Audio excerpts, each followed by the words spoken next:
नमो विज्ञान रूपाय परमानंद रूपिणे कृष्णाय गोपीनाथाय नमो नमः। चैतन्यं शाश्वतं शान्तं व्योमातीतं निरञ्जनं नादं गुणातीतं तस्मै श्रीगुरुवे नमः। सर्वरूपमयी देवी सर्वं देवी मयं जगत् अतोऽहं विश्वरूपां तां नमामि परमेश्वरी। ये हम लोग सुनने जा रहे हैं दृश्य विवेक का 59वां श्लोक है।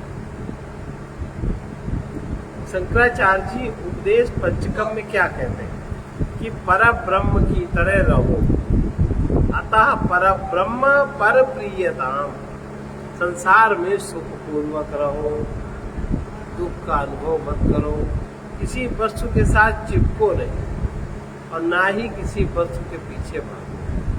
राग द्वेष रहित होकर संसार को यथार्थ रूप से जानो और यथार्थ रूप से देखो, फिर वह दुख का कारण नहीं रह जाएगा। ज्ञानी लोग संसार में सुख से रहते हैं, अज्ञानी लोग दुख। समाधि सर्वकालिक, सर्वदेशीय और प्रयत्न रहित सहज स्थिति में रहने वाली है। ये आने जाने वाली स्थिति नहीं है। समाधि का अर्थ होता है बुद्धि में समाधान हो गया, क्या सत्य क्या असत्य, क्या ज्ञान क्या ज्ञान, व्यक्ति स्थिर हो। यथार्थ बोध एक बार हो जाए फिर समाधि निरंतर सत्य। देहाभिमाने गलिते विद्याते परमात्मने यत्र यत्र मनो याति तत्र तत्र समाधया। देहाभिमाने गलिते विज्ञाते परमात्मनि यत्र यत्र मनो याति तत्र तत्र समाधया। देहाभिमान गल जाए, परमात्मा का विज्ञान हो जाए, जहाँ जहाँ कहीं मन जाए वहीं वहीं समाधि है। लोगों के मन में समाधि का अर्थ बड़ा रूढ़ बना है। समाधि माने कहीं आंख बंद करके बैठा होगा, उघारा बदन होगा, वस्त्र फटे होंगे, यही समझते लोग। लेकिन ऐसा है नहीं। किसी एकांत स्थान में आसन जमाकर प्राणायाम के द्वारा मन को वश में करके शीत और स्थिर हो जाना, शांत और स्थिर हो जाना समाधि है। लेकिन ये भ्रांत है। एकांत माने आपके अंदर, आपके अलावा एकांत कहाँ हुआ? आप तो हमेशा अकेले ही हैं। आपको ये भ्रम रहता है कि हमारे आसपास कोई है। आप सबसे पहले अपने मन के करीब हैं, मन की वृत्ति के करीब है, और उसी वृत्ति की पूर्ति में तो आप लगे अपनी शक्ति गंवाने। फिर चाहे आप 4 लोगों को जोड़ो, चाहे 10 को जोड़ो, चाहे धन जोड़ो, चाहे पद जोड़ो, चाहे अधिकार जोड़ो, अपनी मनोवृत्ति की पूर्ति। और मनोवृत्ति क्या है? देखा हुआ, सुना हुआ, भोगे हुए का पिछलाना, उसी चीज को है। यही तो अज्ञान है। ये भ्रांत है, ये भ्रांत धारणा है। इसे अपने मन से बिल्कुल निकाल देना चाहिए। समाधि का स्वरूप स्पष्ट करते हुए शंकराचार्य जी ने कहा है, उसका अभ्यास अपने अंदर विचार करके अथवा संसार की वस्तुओं का विचार द्वारा विश्लेषण करके दोनों प्रकार से किया जाता है। समाधि का अभ्यास किसी भी प्रकार से किया जाए, किंतु उसका उद्देश्य मन को कुछ देर शांत और निष्क्रिय रखना नहीं है। समाधि का उद्देश्य, समाधि का उद्देश्य तभी पूरा होता है जब देहाभिमान समाप्त। मैं देह नहीं हूँ, आपको स्पष्ट समझ में आने लगे। जैसे आपको स्पष्ट समझ में आता है कि मैं कपड़ा नहीं हूँ, मैं कपड़ा पहने हूँ। शरीर में मैं वस्त्र पहने हूँ पर मैं वस्त्र नहीं हूँ। ऐसे ही अपने प्राण में, मन में मैं देह पहने हूँ पर मैं देह नहीं। देह हमने पहन रखा है इस जगत से संपर्क स्थापित करने का, पर मैं देह नहीं हूँ, ये स्पष्ट पता होना चाहिए जब देहाभिमान समाप्त हो जाता है और इस ज्ञान की दृढ़ता आ जाती है कि वैयक्तिक अहंग नामक कोई चीज नहीं, वैयक्तिक अहंग रहित हो जाए और सच्चिदानंद स्वरूप निर्विकार शाश्वत आनंद तत्व उसका अनुभव होने लगे, जो इस संसार में इस मन बुद्धि शरीर से लेकर पृथ्वी नक्षत्र सूर्य चंद्र स्वर्ग आदि सब कुछ है, ये सब नानात्व मेरे ही अंदर, किंतु ये वो मिथ्या होने के कारण मुझमें कोई विकार उत्पन्न नहीं कर सकता कि कोई भी वस्तु का व्यक्ति का सानिध्य हो में वो विकार उत्पन्न हो जाए। मेरे ऊपर कोई प्रकृति का बंधन नहीं हो सकता। इतना ऐसा ये समाधान होता है। स्वर्ण आभूषण में दो दृष्टियां हो सकती हैं, एक तो सोने की दृष्टि होती है, ये सोना ही है, और दूसरी आभूषण की दृष्टि होती है। आभूषण का रूप व्यवहारिक दृष्टि में काम में आता है। अंगूठी हुई तो उंगली में पहनी जाती है, हार हुआ तो गले में धारण किया जाता है, किंतु तत्व की दृष्टि से दोनों ही स्वर्ण। सुनार या सर्राफ उसे स्वर्ण ही देखेगा, वो दोनों ही आभूषणों को सोने के भाव ही खरीदेगा, सोने के भाव ही बेचेगा, उसकी निगाह में आकारों का उतना महत्व नहीं। इसी प्रकार समाधिस्थ पुरुष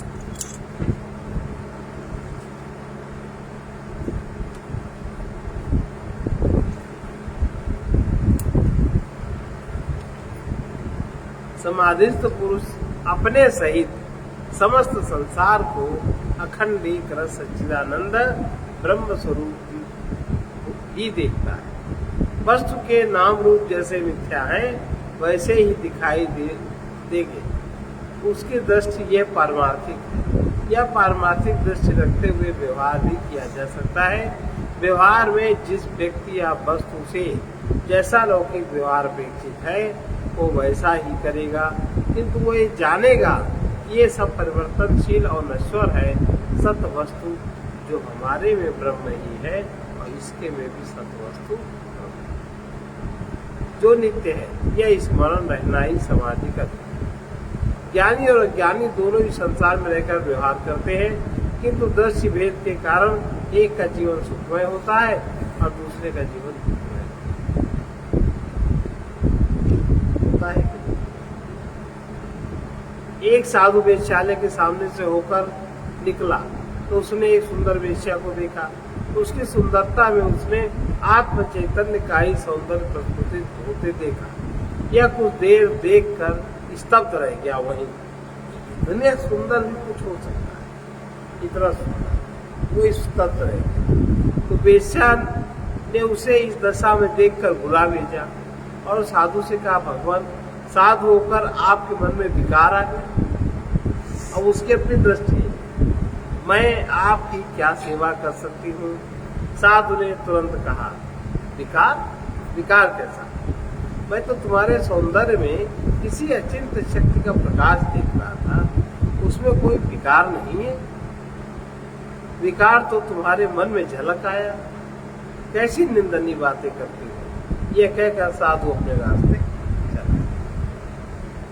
तब तो ज्ञानी अपनी ज्ञान समाधि में रहते हुए अन्य सामान्य लोगों की तरह व्यवहार कर सकता है।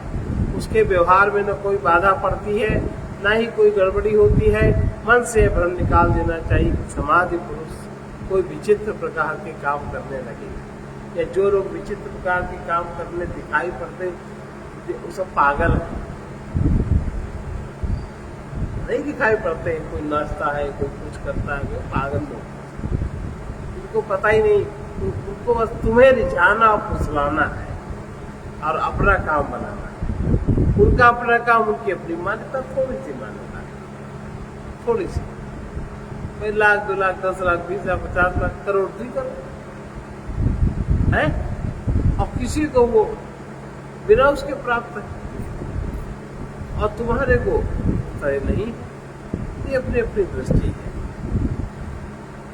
उसके व्यवहार में न कोई बाधा पड़ती, न कोई गड़बड़ी होती। मन से भ्रम निकाल देना चाहिए कि समाधि पुरुष कोई विचित्र प्रकार के काम करने लगता है या काम करता ही नहीं, ऐसा भी नहीं है। वो केवल अज्ञानी पुरुष की तरह नाम रूपात्मक जगत में सत्य बुद्धि रखकर लिप्त नहीं होता, नाम रूप को वो सत्य बुद्धि नहीं समझता। अब अंतिम श्लोक में बताते हैं जीवन में ज्ञान का क्या प्रयोजन है, क्योंकि बिना प्रयोजन मंद बुद्धि के लोग भी किसी काम में प्रवृत्त नहीं होते। बिना प्रयोजन के जो मंद बुद्धि के लोग हैं वो किसी काम में नहीं लगते। वो सबसे पहले कहते हैं इसमें क्या लाभ है, आखिर हम उसको क्यों करें। तो मंद बुद्धि है जिनकी, और जिनकी मंद बुद्धि नहीं है उनको लगता है हमें करना चाहिए, हमारा कर्तव्य है। तो कर्तव्य समझ के काम करना, उसमें फलाशा नहीं होती। और बिना कर्तव्य समझ के करना मुझे क्या लाभ है, ये फलाशा होती। तो एक व्यक्ति बंधन में है और एक व्यक्ति मुक्ति में है। विद्यते हृदय ग्रंथि छिद्यन्ते सर्व संशयाः क्षीयन्ते चास्य कर्माणि तस्मिन् दृष्टे परावरे विद्यते हृदय ग्रंथि छिद्यन्ते सर्व संशयाः क्षीयन्ते चास्य कर्माणि तस्मिन् दृष्टे परावरे। हृदय ग्रंथ के भेदन होने पर जब सारे संशय क्षीण हो जाते हैं तभी कर्म क्षीण होते हैं, तभी आप स्वतंत्र हो पाते हैं। उस पर ब्रह्म का, उस परावर ब्रह्म का भी ज्ञान होने पर हृदय ग्रंथ का नाश हो जाता है, सर्व संशयों का निरसन हो जाता है तथा सभी कर्मों का क्षय हो जाता है स्वतः। फिर कर्म भोग नहीं करना पड़ता।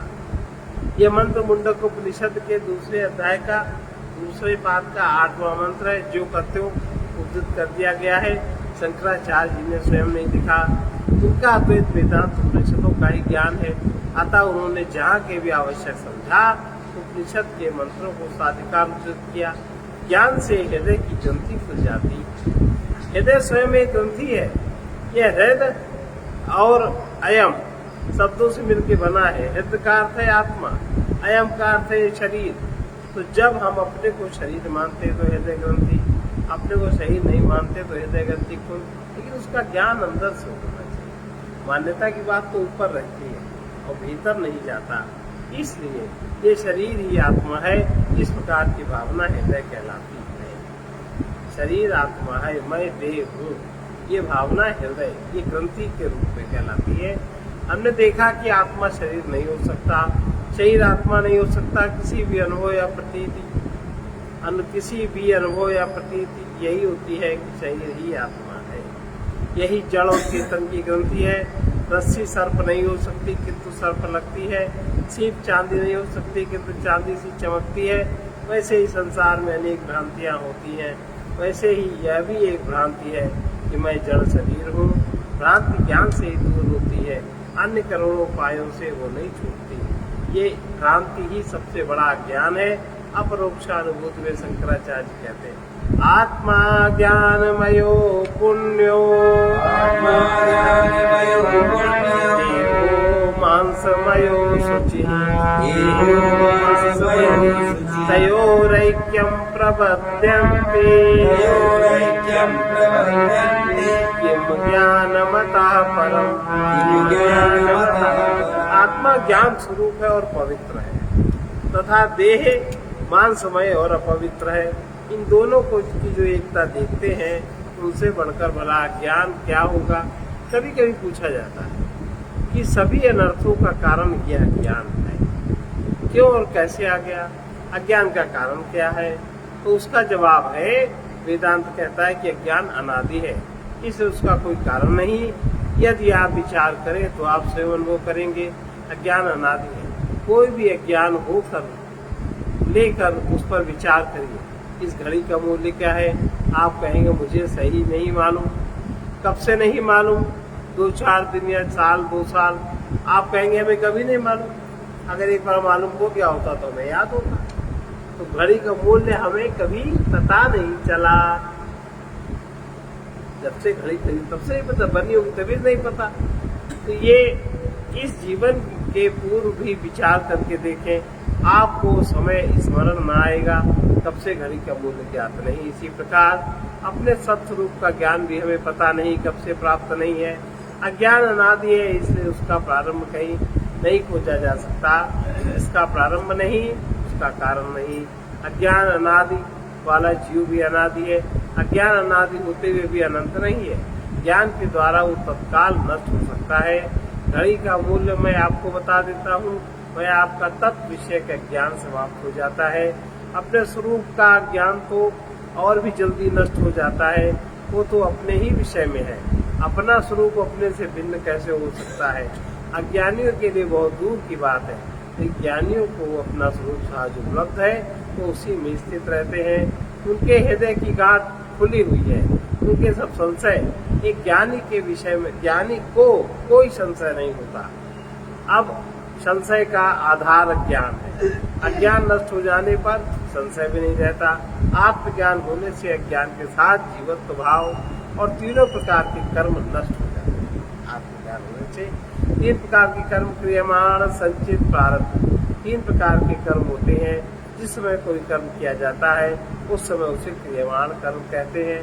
वो पूर्ण हो जाने पर चित्त में संचित हो जाता है। संचित रहने के कारण उसे संचित कर्म कहते हैं। इनमें से जितने परिपक्व होकर फल देने के लिए सामने आ जाते हैं उन्हें प्रारब्ध कहते हैं। इसलिए वर्तमान काल में हम कुछ सुख दुख भोग रहे हैं, वो प्रारब्ध कर्मों का फल कहा जाता है। प्राणियों को विभिन्न योनियों में प्रारब्ध के अनुसार ही शरीर मिलता है। ये शरीर भोगायतन, उसके द्वारा जीव को भोग प्राप्त होते हैं। भोग प्राप्त होते हैं अनेक प्रकार के। भोग 5 है, 5 में 5 के भाग करो, शब्द स्पर्श रूप रस कर्म। 5 प्रकार के भोग को 5 भाग में और बांट दो, 25 तरह के भोग। अनेक शरीरों को भोगने के लिए अनेक शरीर प्राप्त करते हैं। मनुष्य शरीर भोगायतन तो है, कर्म क्षेत्र भी है। इस देह से जीव जो कुछ कर्म करता है उसके सब कर्म संचित होते रहते हैं। कर्म फल भोग कर कर्मों को कभी समाप्त नहीं किया जा सकता, क्योंकि नए कर्म उसी काल में भंडार बढ़ाते भी रहते हैं। कर्म चक्र से बचने का एकमात्र उपाय ज्ञान है। आत्मज्ञान की स्थिति में आप आ जाइए, सारे कर्मों से मुक्त हो जाइए। जीव का अंग ही सकाम कर्मों के बंधन में पड़ता है, वही कर्म का फल भोगता भी है। किंतु जब अहम सत्वस्तु में विलीन हो जाता है तो न करता रह जाता है और न भोगता रह जाता है। मेरे अंदर स्वप्न दृष्टा स्वप्न में विवाह करता है। स्वप्न देखने वाले का स्वप्न में विवाह हुआ, पति बना, पिता बना, अच्छे परिवार का स्वामी बना, उसे नाना प्रकार की समस्याएं घेरने लगी। किंतु जैसे वो जाग गया उन सब समस्याओं से मुक्त। ऐसे जीव जैसे जाग जाता है वैसे वो सारी समस्याओं से मुक्त अपने को पाता है, क्योंकि आत्मा में कुछ भी नहीं, ये सब कल्पना है। वो सब समस्याओं से मुक्त पाता है। फिर मुझे न पत्नी की चिंता, न बीमार पुत्र की दवा लाने की समस्या। इसी प्रकार अपने सत्स्वरूप का ज्ञान होते ही देहाभिमान कर जाता है। जागृत अवस्था की सब समस्याओं से मुक्त हो जाता है। तो तीनों प्रकार के कर्मों की गठरी उतार कर नीचे रख देता है और स्वयं निर्लेप होकर अलग खड़ा हो जाता है। इसका तात्पर्य नहीं कि ज्ञानी पुरुष कोई कर्म नहीं करता, वो निष्क्रिय होकर किसी कोने में नहीं बैठता, वो निश्चय ही कर्म करता है। किंतु परमात्मा के हाथ का एक उपकरण मात्र, उससे जो भी कर्म होता है कर्म समझो परमात्मा के द्वारा, परमात्मा सत्ता उससे काम करती है। इसीलिए जो ज्ञानी महात्मा पुरुष हैं उनको भगवान कहा गया है। गुरु ब्रह्मा गुरु विष्णु गुरु देवो महेश्वरा। वो भगवान की सृष्टि में हस्तक्षेप भी कर सकता है, करता ही नहीं, चलता है, सब काम चलता है। तो ज्ञानी पुरुष के शरीर से परमार्थ सत्ता काम करता है। इसलिए कभी ज्ञानी पुरुष के साथ कभी संशय नहीं लाना चाहिए। अगर श्रद्धा कर सको तो करो, अगर संशय लाए तो तुम्हारी हानि हुई। वो तो जैसे कैसा रहे, क्या फर्क पड़ता है? व्यक्ति की हानि होगी ना। आप अगर हमको कुछ भी कहते हैं, सुनते हैं, उसमें हमारी क्या हानि? हमें तो अच्छा हुआ, मुक्ति मिली, है ना। लेकिन अगले की हानि, अगले के बीच में अगर ऐसा व्यक्ति है, अगर उससे अलग हो जाता है तो किससे बड़ी हानि कोई नहीं।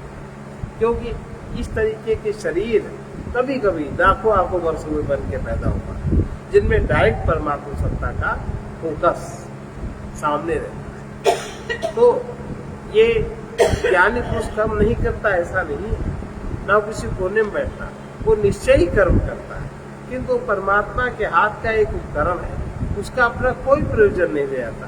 वेदांत में उसके कर्मों को कर्माभास कहते हैं। ज्ञानी पुरुष के कर्मों में कर्म का आभास तो होता है, लेकिन वास्तविक कर्म नहीं होता।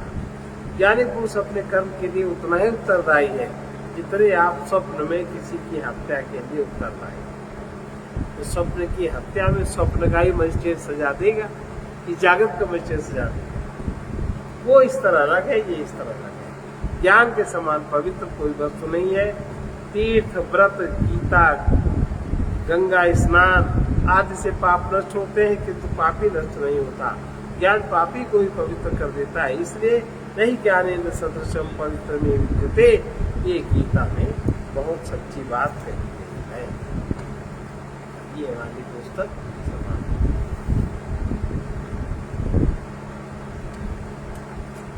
ओम सहना भवतु सहनौ भुनक्तु सह वीर्यं तेजस्विनावधीतमस्तु मा विद्विषावहै।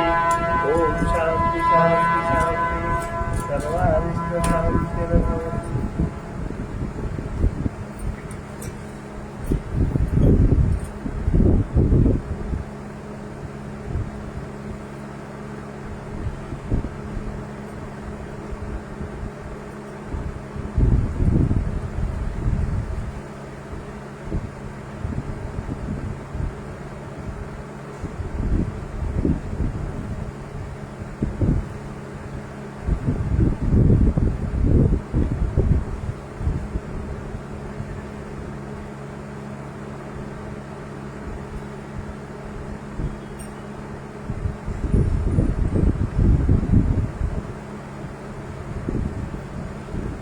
सर्वाधार महान वसो चंचल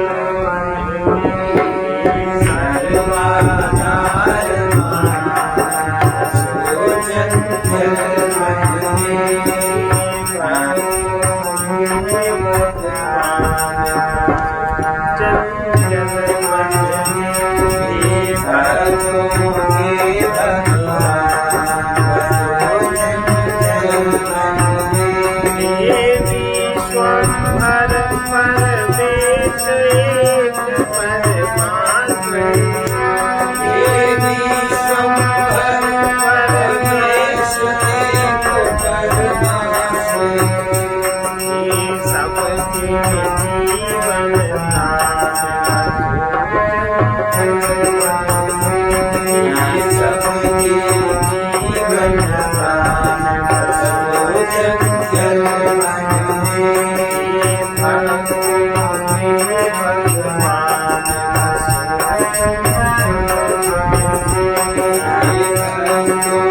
ज्ञान दृष्टि का खुलना परम आवश्यक है। ज्ञान दृष्टि खुलने के लिए ध्यान योग की साधना आवश्यक है। ध्यान योग की साधना के लिए निर्विकार होना आवश्यक है। ध्यान किया नहीं जाता, ध्यान से जो है वो देखा जाता।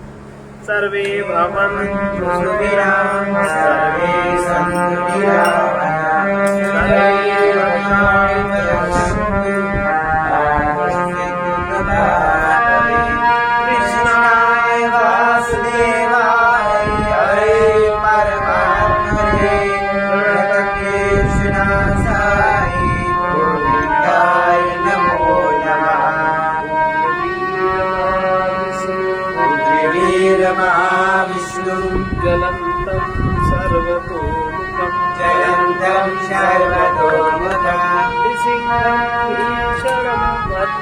नृसिंहं भीषणं भद्रं मृत्योर्नमाम्यहम्। ॐ ह्रौं ह्रूं सः ॐ भूर्भुवः स्वः ॐ त्र्यम्बकं यजामहे सुगन्धिं पुष्टिवर्धनम् उर्वारुकमिव वन्दनात् मृत्योर्मुक्षीयमामृतात्। ॐ स्वाहा ॐ भुवः भूः ॐ सहजूं असतो मा सद्गमय तमसो मा ज्योतिर्गमय मृत्योर्मामृतंगमय। ॐ पूर्णमदः पूर्णमिदं पूर्णात् पूर्णमुदच्यते पूर्णस्य पूर्णमादाय पूर्णमेवावशिष्यते। ॐ शान्ति शान्ति शान्ति सर्वारिष्ट शान्तिर्भवतु।